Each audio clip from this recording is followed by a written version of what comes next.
অনুষ্ঠিত কৰে দেশস্থী প্ৰতিযোগিতাত শিৱসাগৰৰ আলম আলী মিষ্টাৰ সুপাতফা আৰু ৰিংকু বৰা মিষ্টাৰ মৰাণৰ খিতাপ অৰ্জন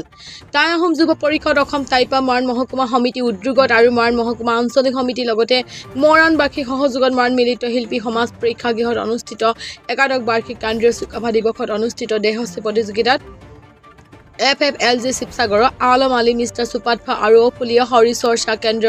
ৰিংকু বৰা মিষ্টাৰ মৰাণৰ খিতাপ অৰ্জন কৰে। এদিনীয়া কাৰ্যসূচী অনুষ্ঠিত একাদশ বাৰ্ষিক কেন্দ্ৰীয় চুকাফা দিৱসৰ কাৰ্যসূচীত অসম জাতীয়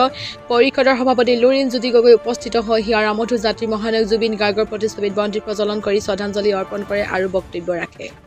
অনুষ্ঠানত স্থানীয় বহু গণমান্য ব্যক্তিৰ লগতে ৰাইজ উপস্থিত থাকে। অনুষ্ঠানৰ সফল সামৰণিত টাইপাৰ মৰাণ মহকুমা সমিতি সভাপতি অভিজিত বুঢ়াগোহাঁই, উদযাপন সমিতি কাৰ্যকৰী সভাপতি অৰিন্দম বুঢ়াগোহাঁই, মৰাণ আঞ্চলিক সমিতি সভাপতি ৰঞ্জন বৰুৱা, উপসভাপতি পাৰ্থপ্ৰতিম মোহনকে সকলোকে ধন্যবাদ জ্ঞাপন কৰে।